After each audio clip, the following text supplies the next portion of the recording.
Your Excellencies, I understand that the reason why we have these annual meetings for heads of mission is for all of you to come back home and touch base, to take stock, to meet up with all the different ministries, and to ensure that the Ministry of Foreign Affairs, through the heads of missions, realizes and puts into practice the key objectives of the government in the international fora.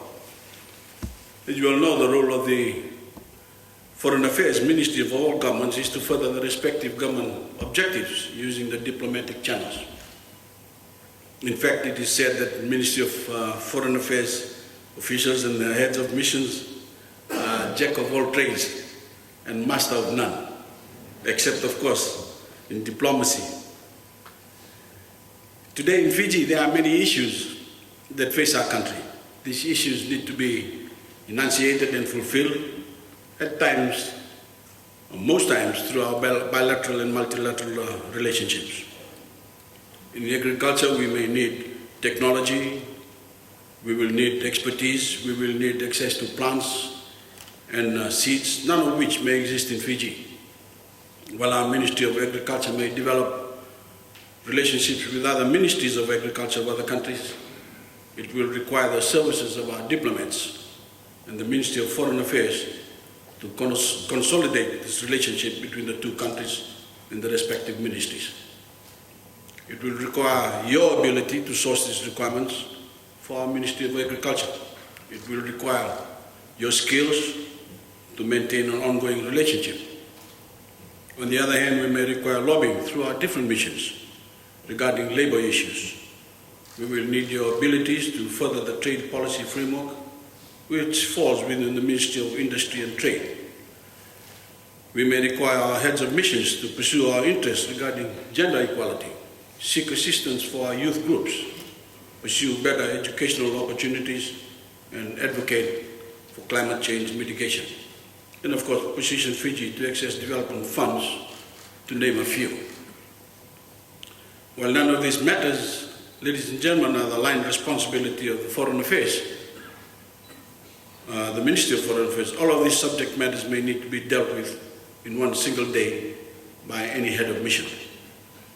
This is why it is critical that all the heads of missions are fully aware of what is happening in all the ministries. This is why it is critical that heads of missions and Ministry of Foreign Affairs maintain a close relationship with the respective ministries and are aware of the issues that are key to the implementation of the objectives of these ministries.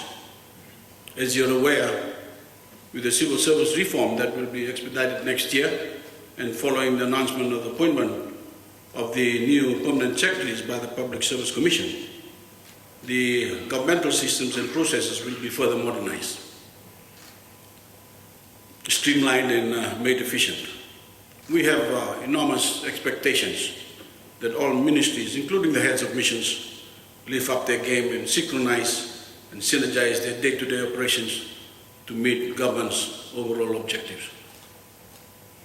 Our economy has had unprecedented growth rates and very positive forecasts. The current economic trajectory that we are on must be taken advantage of. We cannot carry on our business as usual. We cannot continue to be satisfied with mediocrity and the old ways of doing things. We must act fast.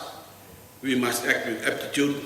Otherwise, we may not be able to fully realize the potential from this economic trajectory.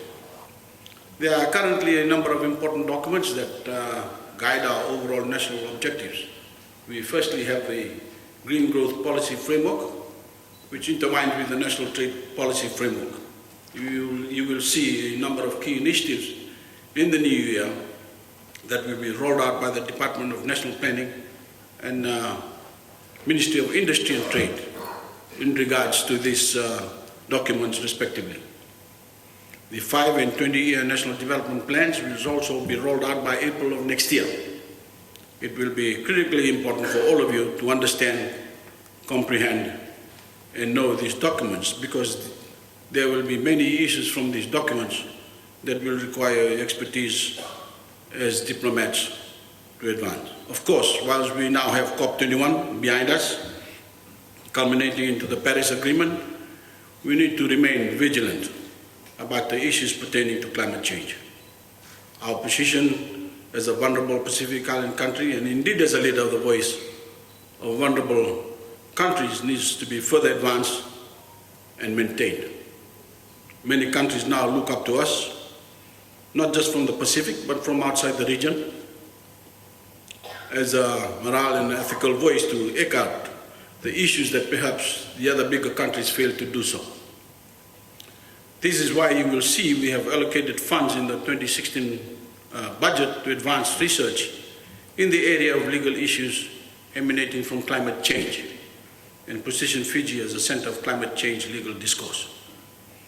We of course have to also understand the practicalities of the impact of climate change on our own national economic and social well-being.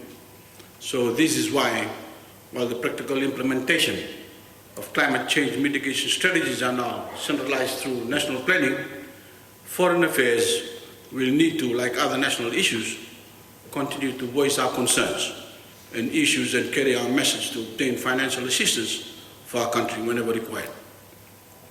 It is critical, ladies and gentlemen, in all of this, for us to be strategic and not make decisions on the trot. Our strategic move to relocate our South African mission to Ethiopia and to expand our mission in UAE fits in with the overall strategy. We must continue to draw alliances with the European Union, India, and UAE to take advantage of their respective lead roles in different areas that will be of strategic importance to us. We, of course, need to maintain our relationships with other key partners, such as China. Your art of diplomacy and indeed foreign policy must mean that we are not too reliant on any one country, of course. Ladies and gentlemen, Your Excellencies, each country or region in which you serve have strategic importance to us in various areas.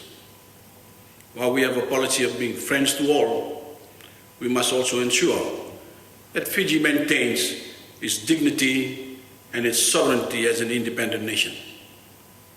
It must always be remembered that while everyone now appears to be friendly to us, we must always be aware of our strategies and policies, and also the importance of always maintaining our independence, our sovereignty, and dignity. Your Excellencies, I wish you all the very best with the deliberations, and in particular your consultations with the respective ministries who are in fact your clients. We rely on you out there in the international world. I wish to thank all of you and the Ministry of Foreign Affairs for your input in advancing government's objective and deliverables. We look to improved contributions in the new year. I take this opportunity to wish you all and your families a very Merry Christmas and a Happy New Year. God bless you all. Thank you.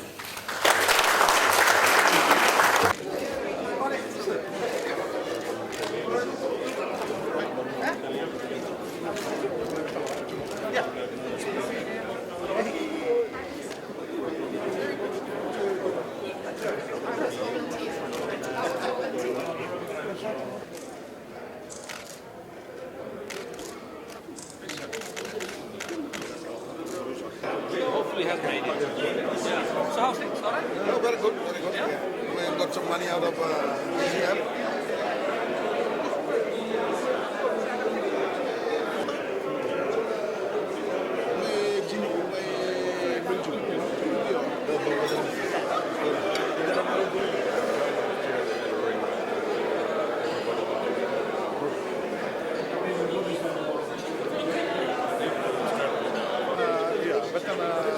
But also in other parts of the world.